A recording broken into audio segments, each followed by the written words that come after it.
जय जगन्नाथ। मैं शिवानी चक्रवर्ती अपने channel Bong Calling Food Tales में आप सबका स्वागत करते हैं। आज की हमारी जो वीडियो में हम बात करेंगे जगन्नाथ मंदिर के जो तांत्रिक एस्पेक्ट होता है उसके बारे में हम बात करेंगे। क्या जगन्नाथ जी पुरुष हैं या फिर जगन्नाथ जी नारी हैं, किस रूप में उनको पूजा की जाती है, विष्णु मंदिर में तंत्र उपासना का क्या काम है, उसके बारे में हम बात करेंगे। एक्चुअली हमारे बहुत सारे सब्सक्राइबर हैं जिन्होंने मुझे इस पर वीडियो बनाने के लिए कहा था। मैंने 7-8 महीने पहले एक वीडियो डाला था माँ बिमला के ऊपर। उस वीडियो में मैंने इस बारे में विस्तृत से जानकारी दी थी कि जगन्नाथ मंदिर में तंत्र उपासना का क्या महत्व है, उसके बारे में मैंने बताया था। शायद उन लोगों ने वो वीडियो नहीं देखा है, तो फिर से मैं इस रथ यात्रा में उसको डाल रही हूँ ताकि वो लोग इसके बारे में जान सकें। और दूसरी है आज की हमारी रेसिपी, जो महाप्रसाद भोग की रेसिपी, वो है जगन्नाथ मंदिर की कांजी। वो आज हम बनाएंगे। तो जैसा हम हमेशा करते हैं, पहले रेसिपी बनाते हैं, बाद में आके टॉपिक के ऊपर बात करते हैं। तो चलिए बनाना शुरू करते हैं जगन्नाथ मंदिर की कांजी, और उसके बाद हम आकर इस विषय में बात करेंगे कि जगन्नाथ जी को हम लोग किस रूप में उपासना करते हैं श्री क्षेत्र में। किचन में हैं और आज हम बनाने जा रहे हैं कांजी। ये जो कांजी है ये जगन्नाथ मंदिर का कांजी है। कांजी जो है उड़ीसा में एक बहुत फेवरेट मतलब रेसिपी है, बहुत फेवरेट खाना है लोगों का, क्योंकि जब सर्दियाँ आती हैं तो लोग इसे बहुत ज़्यादा खाते हैं और ये बहुत ही स्वादिष्ट होता है।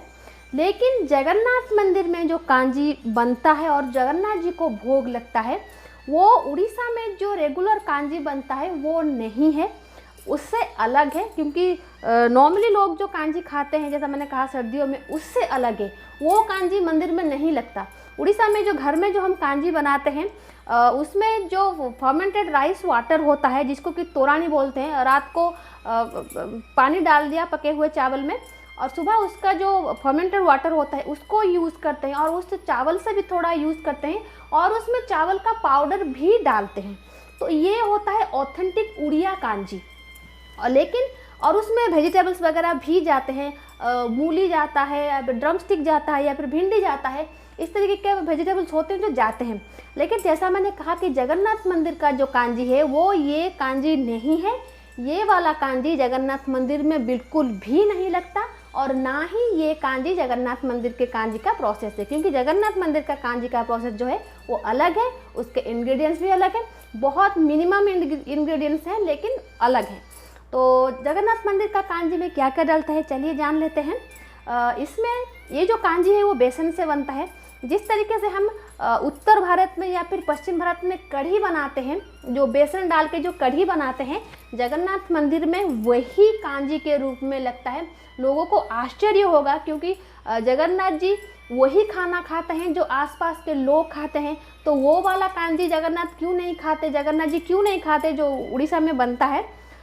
इसका कारण तो मुझे खैर नहीं पता कि वो कांजी क्यों नहीं खाते। लेकिन ये जो कांजी खाते हैं, जो कढ़ी टाइप का होता है, यूपी बिहार या फिर जैसा मैंने कहा उत्तर भारत या पश्चिम भारत में बनता है, उसी तरीके का कांजी जगन्नाथ जी खाते हैं, और उसी तरीके का कांजी जगन्नाथ मंदिर में बनता है। और ये भगवान जी को रात को बड़ो श्रृंगार और धूप में दिया जाता है भोग के रूप में। तो इसमें क्या क्या सामान लगेगा? इसमें सिर्फ 5 सामान जाते हैं। उसके लिए मैंने यहाँ पर 2 बड़े चम्मच बेसन लिया हुआ है, आधा कप से थोड़ा ज़्यादा हमने दही लिया हुआ है, और थोड़ा हल्दी चाहिए, हमें थोड़ा नमक चाहिए, और लास्ट में हमें इसमें थोड़ा घी चाहिए। और कुछ भी इसमें नहीं जाता, तड़का वड़का वगैरह इसमें नहीं लगता। सिंपल सी कांजी होती है, खट्टी कांजी होती है, और जो खटास आती है वो दही में आती है। क्योंकि नॉर्मली घर में जो कांजी हमारा बनता है वो फर्मेंटेड वाटर से बनता है, क्योंकि वो बहुत ज़्यादा खट्टा होता है। तो जैसा मैंने कहा कि उड़ीसा का कांजी जगन्नाथ मंदिर में नहीं लगता, मतलब उड़ीसा में जो घर में बनता है। तो हमें सबसे पहले क्या करना है, ये जो बेसन है इसमें हम थोड़ा नमक डाल देंगे, थोड़ी सी ज़्यादा आप इसमें नमक डालिए। और जो दही आप यूज़ करें, अगर वो थोड़ा ज़्यादा खट्टा हो तो बहुत ज़्यादा अच्छा है। तो हल्दी हम इसमें थोड़ा डाल देते हैं, आप अपने हिसाब से डालिए कितना मतलब आप हल्दी डालना चाहते हैं। अगर थोड़ा ज़्यादा येलो येलो लगेगा तो बहुत ज़्यादा अच्छा लगेगा। और ये जो दही हमने लिया है इसको भी हम इसमें डाल देंगे। तो अभी हमें क्या करना है, इसको हाथ से मिलाना है। हमेशा आप हाथ का इस्तेमाल करिए। जब भी आप भोग वगैरह बनाएं तो हाथ का ही इस्तेमाल करें। मुझे पता नहीं लोग क्यों हाथ का इस्तेमाल नहीं करते, उनको स्पून वगैरह का इस्तेमाल करते हैं, लेकिन नहीं करना चाहिए। हाथ से ही हमेशा भोग बनाना चाहिए। और ये देखिए, ये अच्छी तरीके से मिल चुका है, कोई भी लम्स वगैरह नहीं है। ये देखिए, ये अच्छी तरीके से मिल चुका है। ये देखिए, ये अच्छी तरीके से मिल चुका है। और अभी हमें क्या करना है, इसमें हमें बहुत सारा अभी पानी देना है, क्योंकि जब हम इसको उबालेंगे, क्योंकि ये बेसन है तो ये मोटा होगा। और ये कांजी काफ़ी मोटी होती है। जो हम नॉर्मल कढ़ी खाते हैं, यूपी का कढ़ी हो गया या फिर बिहार का, जो भी मैंने कढ़ी बताया, उससे मुकाबले ये थोड़ा ज़्यादा मोटा होता है। तो अभी हम इसमें मैं 1 कप पानी दे रही हूँ। देखते हैं 1 कप पानी से अगर हो जाएगा तो हम, नहीं, अभी आधा कप पानी हमें और चाहिए। तो आधा कप पानी मैं इसमें और डाल रही हूँ। और ये साइड में जो भी लगा है हर चीज़ हमें इसके साथ मिला लेना है। तो ये देखिए, ये मिश्रण जो है, कांजी का जो मिश्रण है, ये तैयार हो चुका है। और इसी तरीके का एक हांडी हम लेंगे और उसके अंदर हम इस मिक्सचर को ट्रांसफ़र कर लेंगे। जो भी हमने बनाया हुआ है ये मिक्सचर, उसको ट्रांसफ़र कर लेंगे। और अभी क्या करना है, कुछ नहीं करना है, अभी डायरेक्टली इसको चढ़ा देना है गैस पर। याद रखिए, ये जो मिश्रण है काफ़ी पतला होना चाहिए, क्योंकि जब बेसन पकेगा तो वो मोटा हो जाएगा। फिर भी जैसा मैंने कहा कि थोड़ा मोटा होता है, लेकिन फिर भी हम इसमें पानी थोड़ा ज़्यादा देंगे, क्योंकि बेसन पकने का भी जो टाइम है, उस टाइम के अंदर ये बहुत ज़्यादा मोटा हो जाएगा। और हमें कच्चा नहीं रखना है बेसन को, बेसन अच्छी तरीके से पकना चाहिए। तो चलिए अभी हम इसको गैस पर चढ़ा देते हैं। अभी देखिए, गैस पर हमने इस हांडी को चढ़ा दिया है और धीमी आंच पर हम इसको अच्छी तरीके से पकाएंगे। और एक बात आपको ध्यान रखना है, जैसे तो आप जब भी कढ़ी बनाते होंगे इस बात का ध्यान रखते होंगे, हमें इसको छोड़ना नहीं है। जब तक कि उबाल ना आ जाए हमें इसको छोड़ना नहीं है, इस तरीके से मिलाते रहना है। क्योंकि अगर छोड़ दिया तो ये नीचे लग जाएगा पीठे की तरह, तो हमें वो नहीं चाहिए। हमें इसको अच्छी तरीके से मिलाना है जब तक कि एक उबाल ना आ जाए। ज़्यादा टाइम नहीं लगेगा, 5 मिनट के अंदर ही पक जाएगा। लेकिन ये है जगन्नाथ मंदिर का कांजी। और बहुत लोग डालते रहते हैं जगन्नाथ मंदिर के कांजी बना के, जो उड़ीसा का जो कांजी होता है वो क्यों नहीं लगता जगन्नाथ मंदिर में, मुझे नहीं पता। क्योंकि शायद जो प्रोसेस उसका होता है, उस प्रोसेस से जगन्नाथ मंदिर में कुछ नहीं बनता। शायद वही वजह होगी कि उस तरीके की कांजी नहीं लगती। लेकिन जो ट्रेडिशनल उड़िया कांजी होती है वो बहुत ज़्यादा टेस्टी होती है, बहुत ही ज़्यादा हेल्दी भी होती है। और हमारे घर में भी बनता है और हम भर भर के खाते हैं, क्योंकि बहुत ज़्यादा टेस्टी होता है। ये देखिए, अभी ये उबलना शुरू हो गया है और उसके साथ साथ ये थोड़ा थिक भी होने लगा है। जैसा मैंने कहा कि जगन्नाथ मंदिर का जो कांजी है वो थोड़ा थिक होता है, तो इसका आप ध्यान रखें। और ऐसा नहीं है कि मंदिर में थिक है तो आप थिक ही दें, या फिर मंदिर में कोई तड़का वगैरह नहीं लगता आप भी ना लगाएं। आप आराम से लगा के दे सकते हैं, कड़ी पत्ता वगैरह डाल के उसको अच्छी तरीके से बना के दे सकते हैं। लेकिन जगन्नाथ मंदिर में जगन्नाथ जी कड़ी पत्ता नहीं खाते, जगन्नाथ मंदिर में इसमें तड़का नहीं लगता। तो मैं मंदिर का दिखा रही हूँ, इसलिए मंदिर के टाइप का दिखा रही हूँ। और वैसे इस तरीके से भी ये काफ़ी स्वादिष्ट होता है। ये देखिए, धीरे धीरे थिक होना शुरू हो गया है। धीमी आंच पे मैं इसलिए कह रही हूँ क्योंकि बेसन को पकना है। और दूसरी बात, अगर हम हाई फ्लेम पे इसको पकाएंगे तो पानी जल्दी एवापोरेट हो जाएगा और ये बहुत जल्दी थिक हो जाएगा और बेसन पकेगा नहीं, कच्चा रहेगा। इसलिए बेसन का पकना अच्छी तरीके से बहुत ज़रूरी है। अभी देखिए, ये काफ़ी मोटा हो चुका है। ये देखिए, काफ़ी मोटा हो चुका है। और अभी हम क्या करेंगे, इसको बंद कर देंगे। अभी इसको पकते हुए 7 से 8 मिनट हो चुके हैं, कि शायद 10 मिनट हो चुके हैं धीमी आंच पर पकते हुए। और मैं अभी इसको इसलिए बंद कर रही हूँ क्योंकि मिट्टी का पॉट है, ये पानी सोख करेगा और इसको अच्छी तरीके से क्या करेगा, और थोड़ा थिक कर देगा। लेकिन अगर आप नॉर्मल कोई भी दूसरे यूटेंसिल्स में पका रहे हैं तो थोड़ा इसको और मोटा करिए। और उसके बाद हमें इसमें क्या करना है, घी डालना है। अभी मैं क्या करूँगी, इसमें घी डाल दूँगी और घी डालने के बाद इसको मैं वापस गैस ऑफ करके इसको इस हांडी में ढक के रख दूँगी। और हमारा जो कांजी है ये बनके तैयार है। तो मैं अभी क्या कर रही हूँ, इसमें ज़्यादा घी नहीं जाता, बहुत कम घी जाता है, क्योंकि भगवान जी को तो बिना घी के कोई भी चीज़ मतलब समर्पण अर्पण नहीं होगा। तो इसमें बहुत कम घी जाता है, तो मैं इसमें सिर्फ 1 चम्मच घी दे रही हूँ और इसको हम अभी बंद कर देंगे।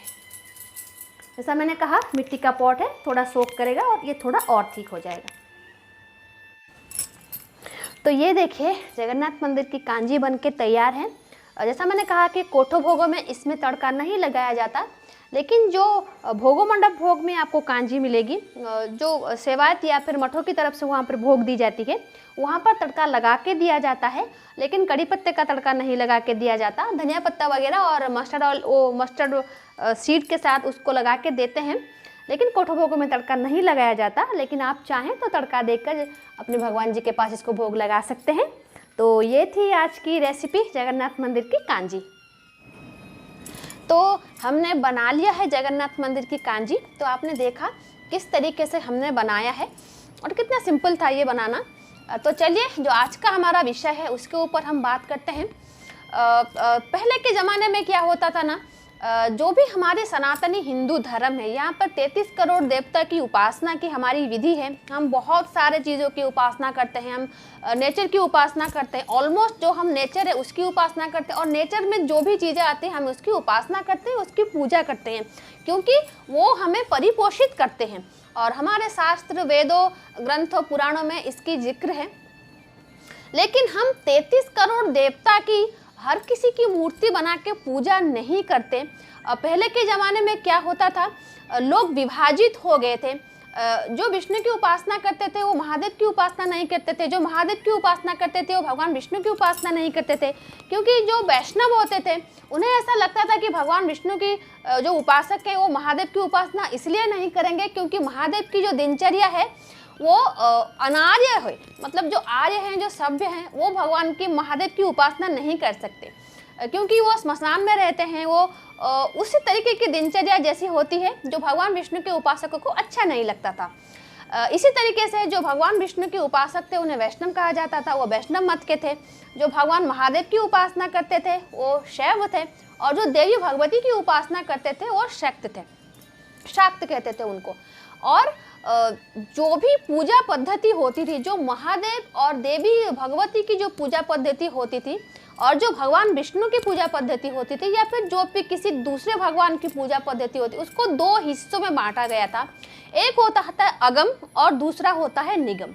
अगम पद्धति जो है उस पूजा पद्धति में भगवान विष्णु या फिर वैष्णव मत में जो भगवान की पूजा होती है उनकी उपासना होती है, जिनकी प्रसाद में तुलसी जाता है। और वहाँ पर मूर्ति पूजा या फिर किसी चीज़ की कोई ज़रूरत नहीं होती, क्योंकि उन्हें यज्ञ जो होता है, यज्ञ के जरिए उनकी पूजा उपासना होती है।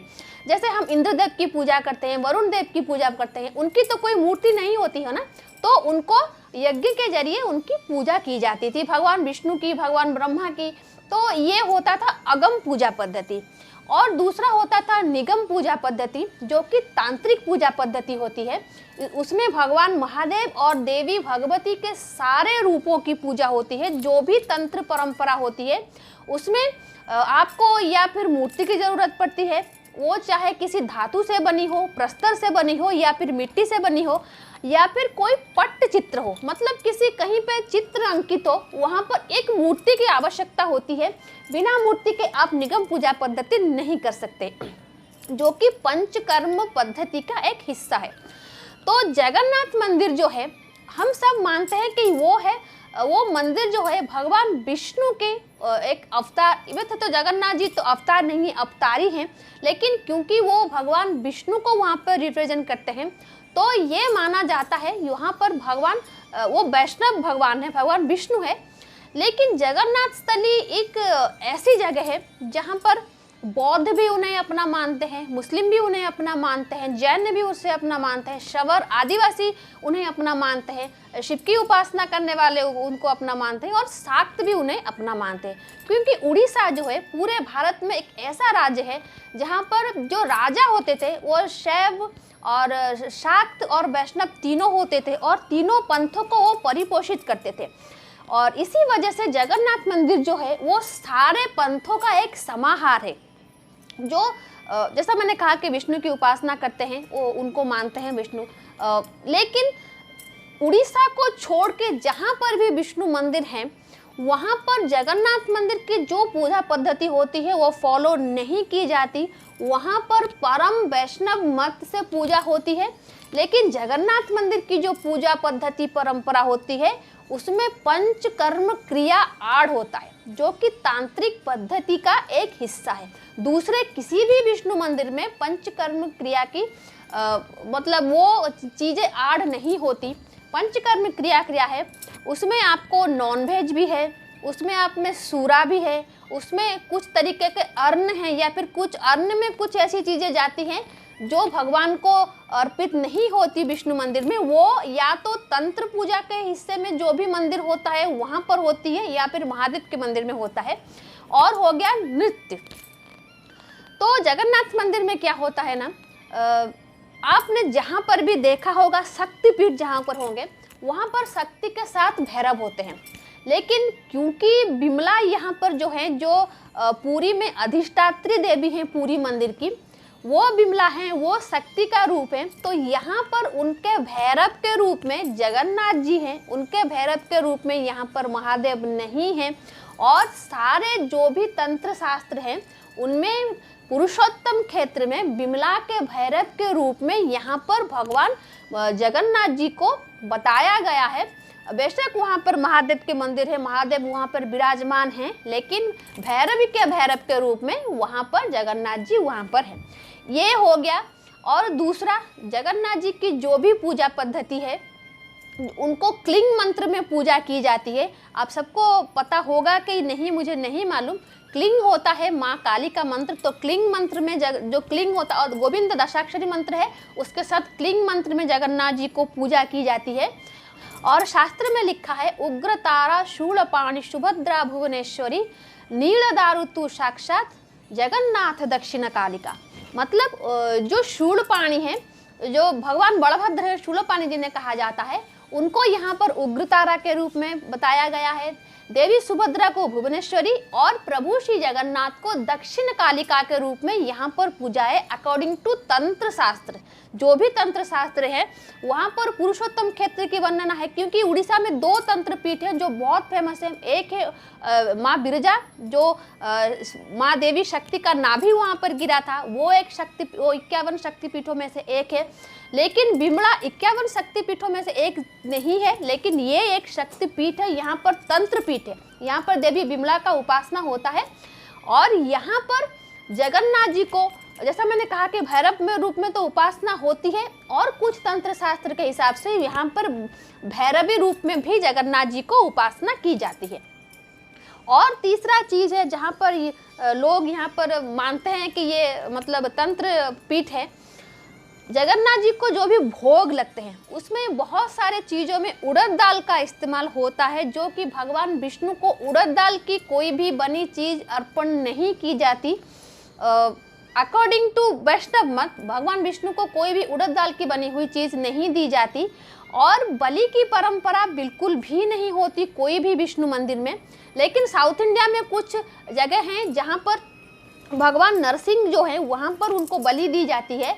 और ऐसा मानना है क्योंकि जगन्नाथ बलभद्र सुभद्रा जी जो हैं एक नरसिंह रूप में भगवान नरसिंह ने उन्हें अपने शरीर से ही 4 हिस्सों में बांट के वो मूर्तियां बनाई है। आप सबको पता होगा कि जगन्नाथ मंदिर के जो मूर्तियां हैं वो बनने से पहले यहाँ पर भगवान नरसिंह को अवस्थापित किया गया था, और पुरी में नरसिंह उपासना की बहुत मान्यता है। और क्योंकि नरसिंह जो है भगवान विष्णु का उग्र रूप है, और उन्हीं से ये चारों हैं, जगन्नाथ, बलभद्र, देवी सुभद्रा और प्रभु श्री सुदर्शन, तो इसी वजह से वो उनको उग्र रूप में, भैरवी के रूप में पूजा की जाती है। नरसिंह भगवान के शरीर से वो चारों उत्पन्न हुए हैं, और वहाँ पर उन्हें बलि दी जाती है। किस समय? जब भगवान का नव कलेबर होता है, वहाँ पर उन्हें फिश की बलि दी जाती है। जो 10 दिग्पाल होते हैं वहाँ पर उनको फिश की बलि दी जाती है। मागुरो सेवड़ा उड़िया में उसको बोलते हैं, तो मछलियाँ होती हैं मागुर, और इसकी बलि दी जाती है। और बलि परंपरा सिर्फ तंत्र पूजा में होती है। और ये जो स्नान पूर्णिमा गया, भगवान स्नान करते हैं, अणसर जाते हैं, वो भी तंत्र पूजा का ही हिस्सा है। और जो शारदीय दुर्गा पूजा होती है जगन्नाथ मंदिर के अंदर, वहाँ पर बलि दी जाती है माँ बिमला को। और वो जो सप्तमी होता है, अष्टमी होता है, नवमी होता है, ये 3 दिन वहाँ पर बलि दी जाती है। और वो बलि वो स्वीकार करते हैं अन्न के साथ। पहले होता था अन्न के साथ जो बलि दी जाती है, छागल या फिर गोट या फिर शिप की बलि दी जाती थी, उसका सर अर्पण किया जाता था जगन्नाथ जी को। ये पहले होता था, ये सुना जाता है कि पहले होता था, क्योंकि किसी को पता नहीं है कि जगन्नाथ जी कितने पुराने हैं। और क्योंकि ये मंदिर जो है, जो अभी हम देखते हैं 1100 साल पुराना है, लेकिन जगन्नाथ जी की उपासना वहाँ पर बहुत पहले से हो रही है। और पुरुषोत्तम क्षेत्र का नाम वेदों में है। वेदों में जगन्नाथ जी का उच्च मतलब नाम है कि उन्हें भैरव के रूप में पूजा की जाती थी। तो ये मान्यता है कि जगन्नाथ जी की जो पूजा पद्धति है उसमें तांत्रिक का पूजा पद्धति का बोलबाला रहता है। और जगन्नाथ जी को जो भी भोग लगते हैं, जायफल उसमें जाता है पानी के साथ। नारियल पानी में अगर आप जायफल डालते हैं तो वो सूरा मतलब मदिरा के समान होता है। जगन्नाथ जी को वो अर्पण किया जाता है। जगन्नाथ जी को सुपारी अर्पण की जाती है। और जो देवदासी होते हैं वो मंदिर में नृत्य करते हैं। और उड़द दाल से बनी हुई जो भी चीज़ें दी जाती हैं, जैसा मैंने कहा कि वो तांत्रिक परंपरा का हिस्सा है। तो ये सारी जो चीज़ें होती हैं वो नॉर्मली विष्णु मंदिर में नहीं होता। ये सब तंत्र परंपरा का हिस्सा है, क्योंकि जगन्नाथ जी सारे मत पंथों के समाहार है। जैसा मैंने कहा, हिंदू, मुस्लिम, सिख, ईसाई, आदिवासी जो शबर परंपरा है, सबको पता है कि विश्वावसु जी नीलमाधव जी की पूजा करते थे और नीलमाधव जी बाद में जगन्नाथ जी के रूप में रूपांतरित हो गए। तो ये सारे चीज़ों को मिला के ये कहा जाता है कि तंत्र का जो प्रभाव है वो जगन्नाथ मंदिर में बहुत ज़्यादा रहता है। और ये थी छोटी सी जानकारी तंत्र उपासना के ऊपर। जगन्नाथ मंदिर में क्यों तंत्र का इतना बोलबाला रहता है, क्यों तांत्रिक मत में उनकी होती है पूजा। और जो अगम और निगम पूजा पद्धति है, जैसा मैंने कहा, क्योंकि हमारे घर में अगम भी पूजा होता है, निगम के तरीके से भी पूजा होती है। हमारे घर में महाकाली की पूजा होती है। और जो जो चीज़ें मैंने तांत्रिक हिसाब से बताया वो सारी चीज़ें माँ काली को अर्पण होती है हमारे घर में। और वही सेम चीज़ें जगन्नाथ जी को अर्पण होते, लेकिन दूसरे वे में। जैसा मैंने कहा कि नारियल पानी के साथ अगर आप कर्पूर और जायफल मिला लेंगे तो वो सूरा के साथ समान होता है। और उसको पीने से नींद आती है। अगर आपको कभी नींद नहीं आए तो आप दूध में जायफल डाल के पी लीजिए, आपको तुरंत ही नींद आ जाएगी। और ये हमारे शास्त्र में है, एक औषधि के रूप में इस्तेमाल की जाती है। तो ये सारी चीज़ें जगन्नाथ मंदिर में होती हैं, इस परंपरा को निभाया जाता है। इसीलिए कहा जाता है कि जगन्नाथ जो है वो भैरव हैं, भैरवी की भैरव हैं। ये थी छोटी सी जानकारी। और अगर आपको कोई और जानकारी चाहिए हो तो प्लीज़ आप मेरे उस दुर्गा पूजा वीडियो को देखिए, वहाँ पर मैंने माँ बिमला के बारे में जानकारी दी थी, उसमें भी थोड़ी सी जानकारी है। मैं वीडियो को ज़्यादा लंबा नहीं करना चाहती, तो आज के लिए इतना ही। रहते हैं। जय जगन्नाथ, जय माँ काली।